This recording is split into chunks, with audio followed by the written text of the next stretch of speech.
changing my brake. I was cleaning out my brake lines one day in this field. This area was a large area in our neighborhood, just a wide open field. But before I had moved there, Hurricane Andrew had came through and wiped out a few blocks, and there was nothing left but slabs that the houses or the homes were sitting on. I would go there because there was plenty of shade and people were out there. There was a lake there. They were out there on their jet skis and swimming, and they turned into a neighborhood beach. And Candace would go out there. I had my spot under the shade tree. So one day I decided to go out there and clean my brake lines out because my paddle felt kind of spongy. So I brought my tools, parked my truck, and proceeded to clean my brake lines, which I did. I started at the right rear, and then I did the right front, then my left rear and left front. Got them all cleaned out, and I went inside of my truck, and my Ford truck, and pressed on the brakes, the brake paddle, to pump the fluid back through my brake lines. I was filling my brake cylinder with brake fluid as I was cleaning my brakes and pumping it with my hand pump tool. And I thought I was done. Got all 4 lines cleared out, got my cylinder filled up to where it needs to be, and got inside and pumped my brakes again. And I was ready to go. I figured I'm done. I'm gonna pump my brakes. It's gonna be tight. Load up my tools, and I'm done for the day. But as I got back in my truck and pressed on my paddle, the paddle went all the way to the floor. I thought, well, I must have left a line loose. So I retracted my steps, went back in, checked all the lines, checked around the brake master cylinder, where the lines were connected to the bottom of that, and just followed the lines all the way back and looked for leaks, and reflushed my lines all over again to make sure I didn't forget anything, leave any air in none of those lines. Because I thought, well, this is the only reason these brakes are going to the floor. There has to be air still in the lines. So I repeated this process over again. And I put my foot on the paddle again, began to press, and back to the floor. I'm thinking, okay, I'm about four blocks from home. This was right outside of Homestead Air Force Base.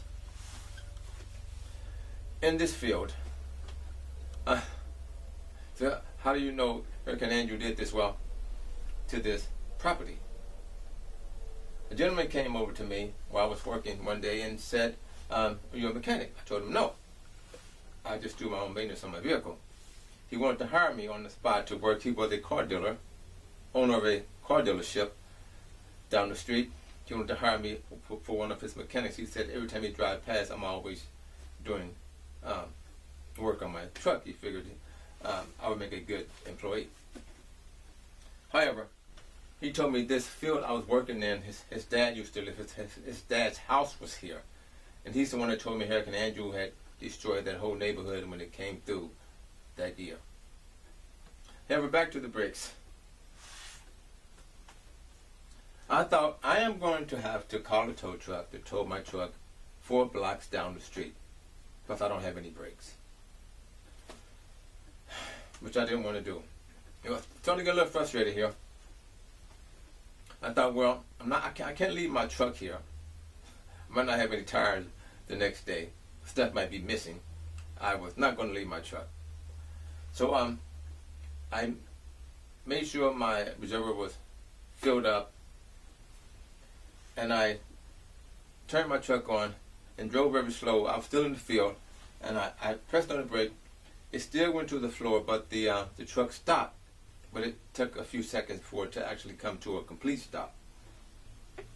So I figured if I drive slow and just pace myself, I can make it home, which I did.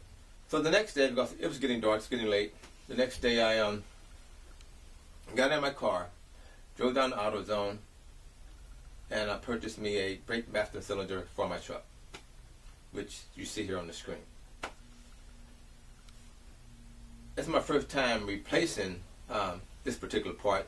I really wasn't sure what it was going to contain.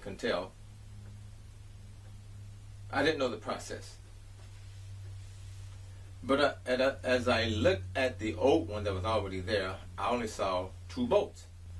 One at the top, one at the bottom, and some lines connected to the bottom of this brake master cylinder. I thought, okay, so I just need to remove the 2 bolts and the lines. No, that there was more to it than that. This is what I had to do.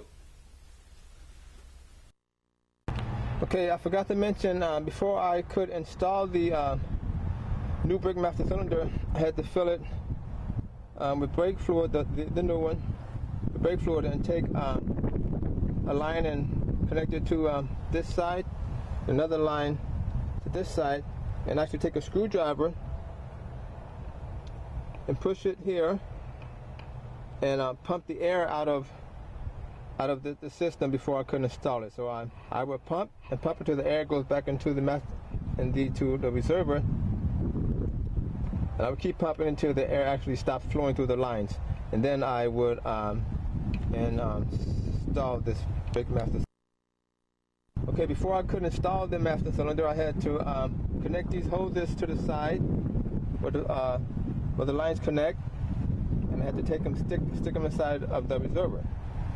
And I actually had to set this whole system inside of a vise, which I don't have with me now. And I had to take a screwdriver and insert it here and apply pressure. And bubbles would come out of the lines and go back into the reservoir. I had to make sure that they didn't come out so no air would get back in. So I would have to pump and keep pumping until the air stopped flowing through the lines. And that helped clear my brake master cylinder so I could install it ready to go. And once I install it, my brakes did not go back to the floor. The new one is already installed over here.